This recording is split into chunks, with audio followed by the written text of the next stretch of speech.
Modern national security threats do not stop at physical borders.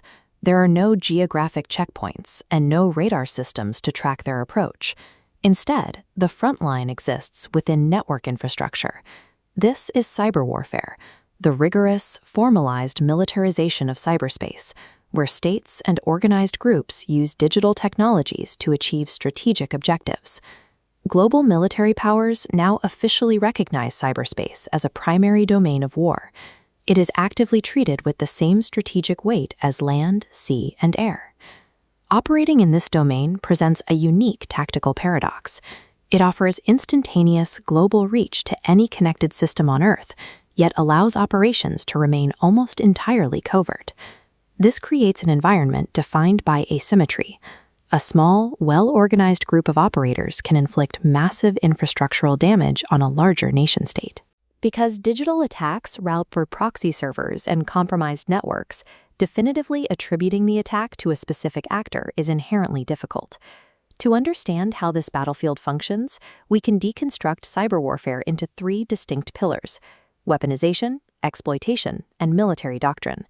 We will trace the life cycle of a conflict from the foundational bedrock of computer science, a localized software flaw, all the way up to national-level strategy. For computer scientists, understanding this architecture is essential. An undetected flaw in a software library provides the exact entry point required for national-scale destruction. The first pillar is weaponization. This is the explicit process of turning everyday digital systems, network protocols, and information streams into specialized tools to conduct strategic attacks against nations and organizations. This table details 4 cyberweapon categories. Blunt force tools include malware, deployed to lock systems, and DDoS, which overloads target networks. Precision tools include exploits, utilizing zero-day vulnerabilities, and information warfare, manipulating data. State actors deploy these directly against critical infrastructure, like power grids and banking. Taking these systems offline yields immediate, severe consequences. Striking a financial network triggers cascading economic disruption, while compromising a power grid or hospital rapidly induces public panic. The structural advantage heavily favors the attacker. Remote execution means hostile actors can launch these crippling strikes from thousands of miles away, operating safely outside the victim nation's legal and physical jurisdiction. To combat these specific weapons, nations must rapidly develop robust cyber defense strategies and advanced threat intelligence systems capable of recognizing malicious digital signatures before they detonate. Traditional physical defense perimeters cannot stop digital payloads. Defending critical infrastructure in the 21st century depends on the integrity of the code itself. A weapon requires a vector. This brings us to the second pillar, exploitation. This is the systematic process of identifying and using vulnerabilities to gain unauthorized control over a network. Vulnerabilities generally fall into 2 major vectors. The first is technical flaws. These are mechanical gaps in the architecture, such as unpatched software systems or weak default system configurations. The second vector targets the user directly, human exploitation. This relies on manipulating psychological weaknesses through social engineering tactics and phishing emails to bypass technical security altogether. The most highly valued tactical asset in this ecosystem is the zero-day exploit. This is a vulnerability completely unknown to the software vendor. Because no patch exists, defenders cannot block it, granting an attacker uncontested access. This flowchart illustrates a breach's 4 stages. It begins with reconnaissance, where attackers quietly map the target network. Next is vulnerability identification, pinpointing specific technical flaws or human weaknesses. Once the target is locked, they proceed to exploit execution. This is the exact moment the weaponized payload is triggered, shattering defenses and aggressively breaching the target system. The final stage is maintaining access. The attacker establishes covert persistence inside the network, ensuring long-term control to extract data or deploy further malware at will.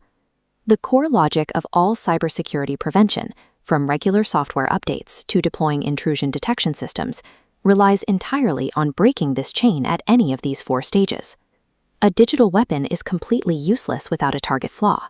Therefore, the relentless, continuous exploitation of basic software and human vulnerabilities serves as the true tactical engine driving global cyber warfare.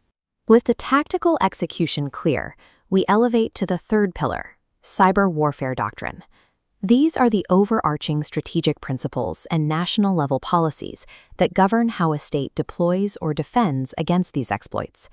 This model contrasts offensive operations, attacking enemy systems, and defensive operations, protecting national infrastructure.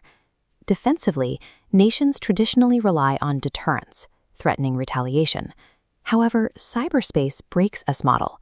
Strikes often come from an unidentifiable origin, creating the attribution problem. The attribution problem creates a critical logical failure for deterrence.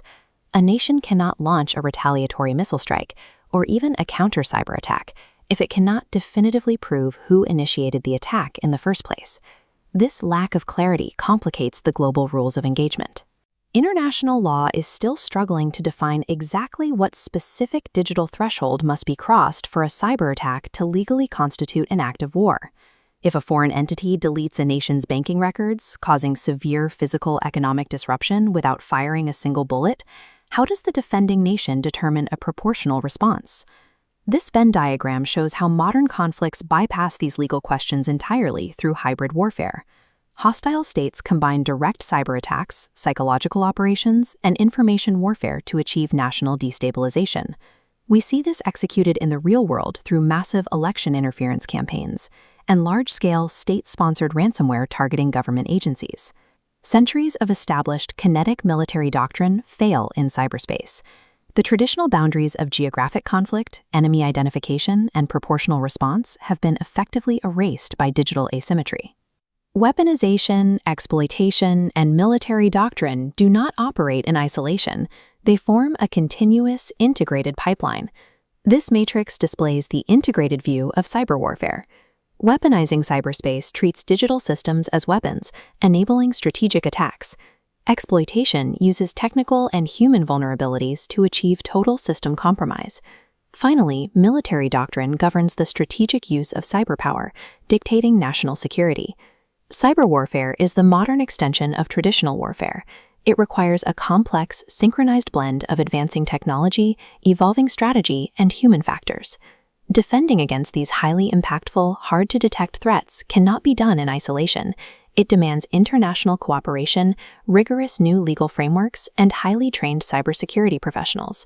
Securing system vulnerabilities provides the frontline defense necessary to maintain the sovereignty and security of a modern nation.